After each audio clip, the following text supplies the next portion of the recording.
Bonjour à tous, on va continuer et terminer les halachot de Yesodei Torah dans le Rambam. On est au chapitre 10, qui est le dernier chapitre, et qui va conclure avec tout ce qu'on doit savoir sur la prophétie et sur les prophètes. Halacha Aleph, Kol Navi sheyamad lanu veyomar she'Hashem shalcho, enu tzarir la'asot ot be'echad mi'otot Moshe Rabbeinu.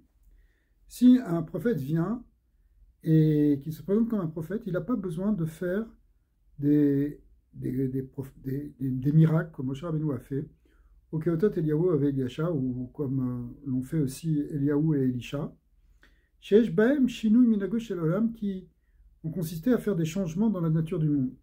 Il n'aura pas besoin de faire ça. Et là, à Hot Shelo, Sheyomar Dvarim Atidin Liyot Baolam. Alors, quel va être le signe pour savoir si c'est un bon prophète? C'est qu'il va dire des choses qui vont se passer dans le monde. Il va prévenir, en fait, il va prédire l'avenir.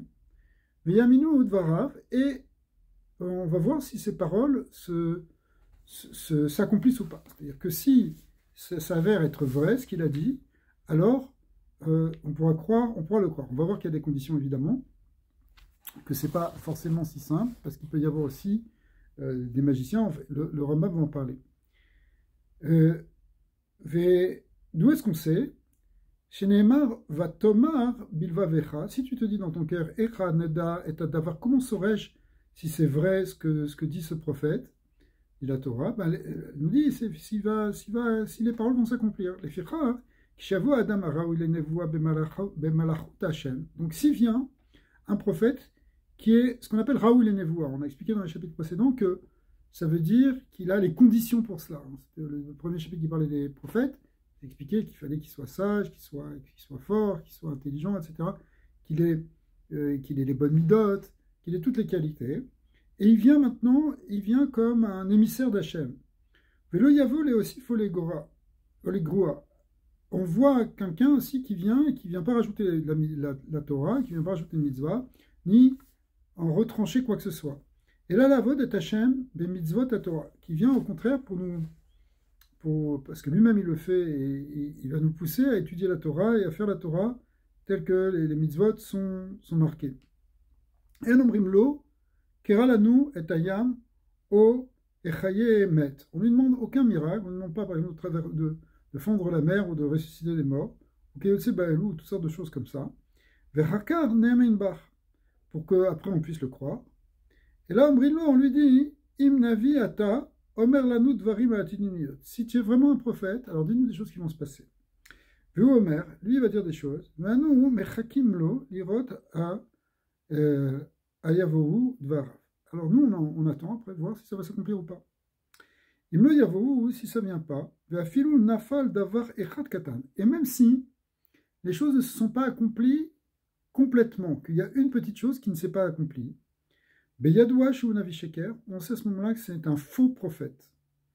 Ve'im baou dvarim kulam, dvarav kulam, yebenav neman. Mais en revanche, si tout s'accomplit exactement comme il l'a dit, ce sera quelqu'un de vrai, dans lequel on pourra croire. Donc, cette première halakha nous dit que ce qui permet de distinguer un vrai prophète, c'est de savoir si ses paroles s'accomplissent. Deuxièmement, au Botkin Odo, Pamaim Arbe. En fait, on ne lui demande pas une seule fois, on lui demande plusieurs fois. Plusieurs fois, on vérifie. Si à chaque fois ça s'avère que c'est vrai, eh bien, Rezé Navi Emet, on peut le considérer comme un vrai prophète.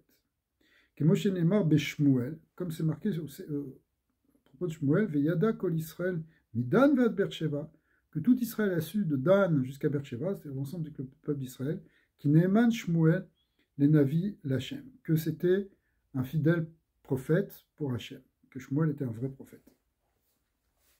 Donc effectivement, après un certain temps, on a vraiment vérifié et on peut s'assurer qu'il est un vrai prophète. Gimel. Alors, le Rambam pose cette question, mais pourtant il y a des gens aussi qui peuvent prédire l'avenir. Ve'alo ameonenim. Les maonenim, ce sont les astrologues. Ve'akosmim, c'est-à-dire les devins. Omrim ma'atid liyot, c'est des gens aussi qui prédisent le futur.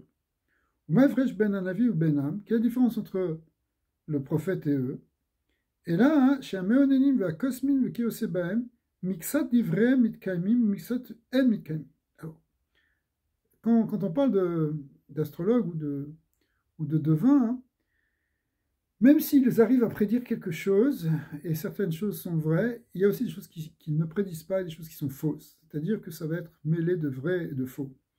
Et de là, on ne pourra pas les considérer donc comme des prophètes. On a eu des astrologues, on a connu dans l'histoire des soi-disant prophètes, mais en fait, ce n'étaient pas des prophètes. Ils utilisaient la divination, mais cette divination, elle n'était pas précise, et surtout, puisqu'elle venait de la divination, elle venait de quelque chose qui était impur et qui n'était pas vrai. En tout cas, pas vrai complètement. Satan el mikalmi. Kinyan shenema yamdu na veyushuacha chovre shamay. Comme il est dit dans le verset, qui se lève et qui te sauve. Là, c'est chovre shamay, c'est ceux qui contemplent. Le vrai shamayim, ceux qui contemplent le ciel. Achozim bekochavim, qui regardent les étoiles. Modim lechadashim, qui pronostique les renouveaux de la Lune, c'est-à-dire les astrologues en fait. Mais Asher Yavu Alecha, qui produisent ce qui va t'arriver. Or, ce qui va t'arriver. Or, ce qui est marqué, c'est marqué Mais Asher Yavu Alecha, de ce qui va t'arriver. C'est pas marqué Velo Kol Asher, et pas tout ce qui va t'arriver. C'est-à-dire qu'ils peuvent prédire une partie des choses qui vont arriver, mais pas tout. De là, on apprend de ce passouk de Isaïe. Et il se peut aussi même que absolument rien ne s'accomplisse de ce qu'ils vont dire. Et là, il y a tout bekol et qui se trompe complètement.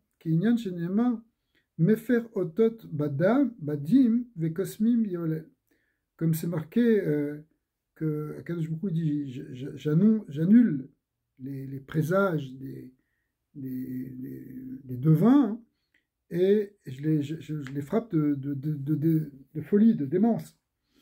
Donc ça veut dire que Akadosh Baruch Hu, c'est lui qui contrôle, c'est pas eux qui disent le vrai. Alors que, en revanche, un prophète, lui, il ne se fait que le relais de la parole divine, ce qui est complètement différent. Avala Navi, Kod Varav Kayamin. Le prophète, toutes ses paroles s'accomplissent. Chez Neymar, Ki lo yipol midvar Hashem arza, comme c'est marqué qu'il ne tombera à terre aucune des paroles, ça veut dire qu'elles vont toutes s'accomplir. Vechen ou Omer, Anavi Asher Ito Chalom, il s'appelle Chalom, Vacher Diveroto, Yidaber Dvar Emet. C'est marqué aussi, donc le prophète qui a eu un rêve et qui va raconter son rêve, eh bien, mes paroles sont avec lui et ce sont mes paroles de vérité. Ma le teven et abar neumashem, kelomar, shedvre akosmim v'achalomot keteven shenitarev bo me'adbar, udvar Hashem kvar she'en bo teven klal. Alors pour Akadosh Baruch Hu, il n'y a pas de, quand c'est les paroles prophétiques, il n'y a pas ce qu'on appelle de la paille dans le grain, alors que pour les prophètes, les faux prophètes, eh bien, le grain et la paille sont mélangés. Udvar azeh iftiar hakatuv ve'amar, en fait c'est la Torah elle-même qui a dit sheotan advarim shemodim amonenim ve'kosmim leumat vechazvim anavi yodeh lachem divrei emet. C'est que les fausses prédictions là, qui sont faites par les astrologues et par les devins qu'on trouve parmi les nations, eh bien tout ça, vous n'en aurez pas besoin, parce que c'est le Navi qui va dire les choses, et on aura accès à une révélation qui est beaucoup plus haute et beaucoup plus grande. Donc on n'aura pas besoin d'astrologue. Un Navi Yodéa Lachem divrei emet. C'est le Navi, vous n'aurez pas besoin des prophètes, des astrologues. C'est le Navi qui viendra vous dire les paroles de vérité. Venatem srichim limnoa, les monem vekosem, vous n'aurez jamais besoin d'astrologue ou de devin, chez Neymar, on n'en trouvera pas chez toi, dit le Passouk. Pourquoi? Parce que, du coup, c'est même un lave de la Torah, un interdit de la Torah qu'on verra plus tard. Ma'avir beno obito ba'esh, on n'a pas besoin là, de ces gens-là qui font passer leur fils ou leur fille dans le feu, comme pour le molaire. Qui a goïm ma'ele, navi, mikirbecha, c'est un prophète qui, toutes ces nations-là, on ne veut pas faire comme ça. Là, le Rambam raccourcit un peu les versets. Mais au contraire, c'est un prophète qui est sorti de tes rangs, un de tes frères, c'est lui que tu devras écouter, et pas, tu ne devras pas consulter donc ces faux prophètes. En tout cas, c'est devin. Alamata chez En Anavi Omed Lanu, et là, Léodianu, Dvarim Atidim Liot Baolam. Donc en fait, finalement, les prophètes, ils viennent pour nous prévenir de choses qui vont arriver dans le futur. Misova Verav, ils viennent nous prévenir si on va avoir un temps de satiété ou au contraire de famine. Milchama Veshalom, de guerre ou de paix, ou Kiotsebae. Vafilut Sorki Yachid Modialo. Ça peut être même d'ailleurs, pas forcément en public, que le prophète vient prévenir et dire des choses, ça peut être aussi à un individu, comme par exemple, qui est Shaoul, chez Avdalo, Aveda, Valar les Navi le dia Mikuma. Shaoul, il avait perdu en fait des ânesses. Il est allé voir Shmuel, qui était le prophète, et Shmuel lui indiquait où il pouvait retrouver son troupeau d'ânesses. Ou Gese Baelou Advarim. Ouais. Chez Omar Anavi, lo sheyasu dat acheret, o yosif mitzvah, o yigra. Donc en fait, le prophète, il n'est pas venu là pour dire de transformer la Torah. C'est pas du tout ça la fonction d'un prophète. Au contraire, on a vu que ce serait un faux prophète s'il venait pour ajouter, pour enlever des mitzvot. Alakha dalet. D'ivré, pour un autre, chez un avis Omer. Alors, il y a une exception quand même, on va voir. C'est lorsque les prophètes annoncent des choses qui sont négatives, ce qu'on appelle pour un autre, c'est-à-dire de l'ordre une mauvaise prédiction, une prédiction malheureuse. Eh bien, c'est pas forcément qu'elle va s'accomplir. Pourquoi? Parce qu'il y a plusieurs raisons. Akadosh Baruch Hu, il peut être clément, et finalement enlever, avoir pitié et ne pas envoyer la punition. Ou bien aussi, le peuple peut faire tchouva, et à ce moment-là, ça peut changer. Ce qu'il va nous dire tout de suite. Comme Shema Pluni Yamut Oshana Plunit Shanot Rav. Par exemple, si le prophète dit telle personne va mourir, ou il vient nous dire qu'il y aura une année de famine, ou milchama, ou de guerre, ou qu'il y a de Dvarim Ale. Imlo Amdu Dvarav, si les choses ne s'accomplissent pas, En Bazé Achashel Envoato. Ça ne veut pas dire que sa prophétie est fausse. Il a dit quelque chose qui ne s'est pas accompli, mais ce n'est pas forcément faux. Ven Amrim Ine Dvar Debarta Veluba, que tu as dit, on ne peut pas lui reprocher de lui dire, tu sais, tu as dit quelque chose et ça ne s'est pas accompli. Pourquoi? Parce que chaque Kadosh Baruch Hu, Erapaim va fresser, avec Kadosh Baruch Hu, il est bon, il est plein de miséricorde. Venicham al Arahav, et il peut revenir sur le mal qu'il aurait dit. Ve'efshar she'asu tshuva, v'nisla lahem, ke'anshe Ninvé. C'est possible aussi que les gens ont fait tshuva, comme pour les sortes de Ninvé, on sait la prophétie qu'avait fait Yona.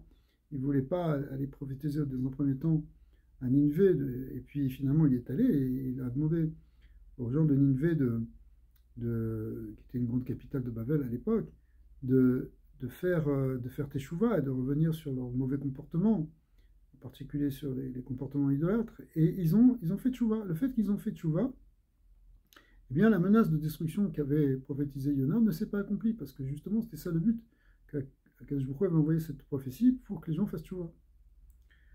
Ou bien aussi pour le roi Cheskia, lui-même il avait été prophétisé que il mourrait, et finalement ça a été retardé parce qu'il a lui aussi il a fait teshuva et qu'il a épousé la fille du prophète Isaïe, alors qu'au départ il ne voulait pas se marier parce qu'il avait vu que dans sa descendance il y aurait des Réchaïm qui allaient sortir, donc il ne voulait pas se marier. Akadosh Baruch Hu a dit tu vas mourir à cause de ça. Alors quand il a fait teshuva et que finalement il s'est marié, eh bien ça a été retardé.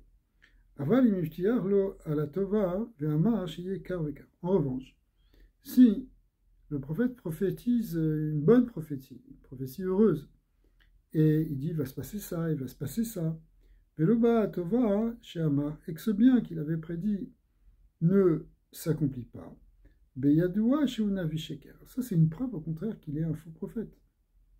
Shekol davar tova she'igzora el afilu altnai en ochoser. Parce qu'Akadosh Baruch Hu, s'il a décrété un bien, même si c'est un bien qui serait conditionné, il ne revient pas en arrière.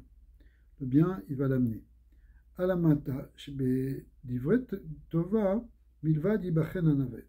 Alors du coup, en fin de compte, ce qui nous permet de tester le prophète, eh bien, c'est avec des choses positives, pas sur des choses négatives, parce que les choses négatives, ça peut toujours changer.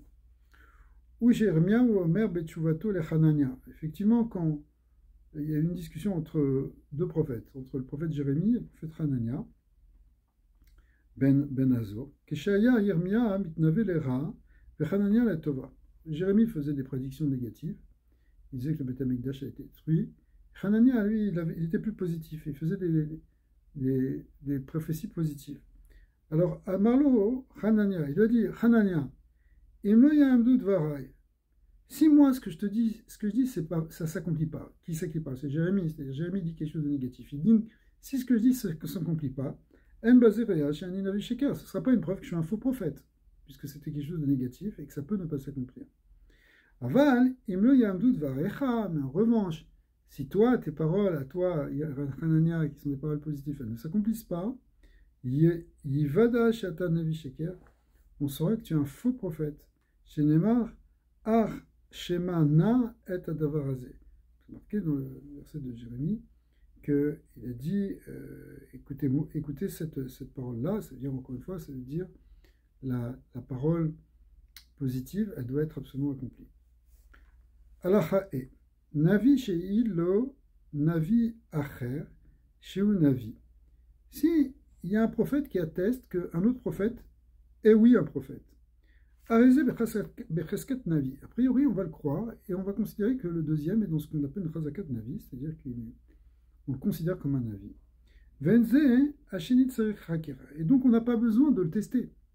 Ça suffit qu'il y ait eu une confirmation, une askama d'un premier prophète pour dire que le deuxième prophète est bon.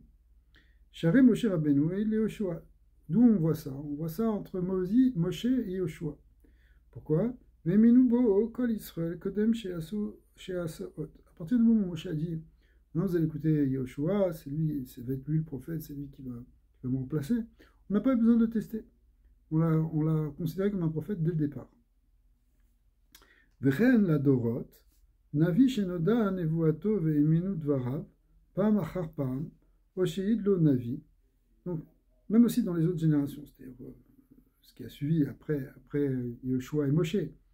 Eh bien, quand un navi fait connaître sa névoie et qu'on reconnaît que ses paroles sont justes, pas machar para, Oshei lo navi veaya oler bedarke névoie, ou bien qu'il y a eu aussi un autre prophète qui a témoigné que c'était un vrai prophète et qui marche dans les voies de la prophétie.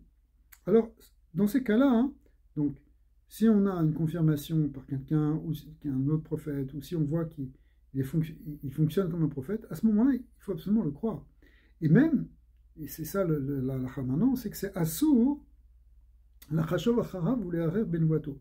On ne peut plus remettre en question maintenant sa névoie. S'il est considéré comme un bon prophète, il faut absolument l'écouter et dire ah, mais cette fois-ci, non, on ne peut pas l'écouter. Pourquoi? Et à partir du moment où il a été considéré comme un tzaddik, prophète, etc., il faut l'écouter. Shema Inaïmet, peut-être on va dire que c'est pas vrai. Non, Assour, Nasoto Yotermidai. On n'a plus le droit même d'ailleurs de le tester, ça se fait plus. Veloniye Olchim ou Menasim Leolam. On n'a même plus le droit de le tester du tout. Shinema Lo Tenasu et Hashem Elokechem. Vous marquez, vous n'éprouverez pas Hashem votre Dieu. Kacher Nisitem Bemassa, comme vous l'avez fait à Massa, quand les bénis Israël, ils ont posé cette fameuse question, Ayesh Hashem Bekirbenu Imaïn, est-ce que Dieu est là parmi nous ou pas? Ça précède d'ailleurs que Amalek a attaqué, donc on voit qu'on s'appelle Massa ou Meriba, parce qu'il y a toute une dispute là-dessus. Eh bien, de même qu'on n'aurait pas dû tester Hashem après tous les miracles qu'on venait d'avoir, de traverser la mer Rouge, de la manne, enfin, il y a eu beaucoup de miracles qui étaient arrivés, le Bér, comment ça se fait qu'on a encore été capable de tester Akadosh Baruch Hu? Chez Amrou, Ayash Hashem Bekirbenu. Et là, Melacha, chez Noda, chez Zenavi. Donc, la même chose aussi pour un prophète. À partir du moment où on sait qu'il est un prophète, Yamnu, Vidou, qui Hashem Bekirbam. On va le croire, on va avoir foi en lui, et en savoir qu'Akadosh Baruch Hu, il est parmi nous. Velo Yarehu, Velo Yarchevu Acharav, on va plus le remettre en question. Kinyan Shenema, Viyadou ki navi aya betocham, comme il est écrit que, dans le prophète Yézéchiel, que ils sauront qu'il y avait un prophète parmi eux. À partir du moment où on sait qu'il y a un avis, eh bien, on doit le croire. Baruch Adonai Leolam, Amen, Amen. Nous avons fini le premier livre qui s'appelle Yesodei Torah, enfin pas le premier, la première partie du livre Mada, qui s'appelle Ilchot Yesodei Torah. Et donc, demain, on va commencer les halachot de, justement, de Mada, de la connaissance, ça veut dire de ce qu'on appelle plus exactement les trois déotes, c'est-à-dire la manière de bien se comporter dans ce monde pour avoir un équilibre sur Terre. Bon,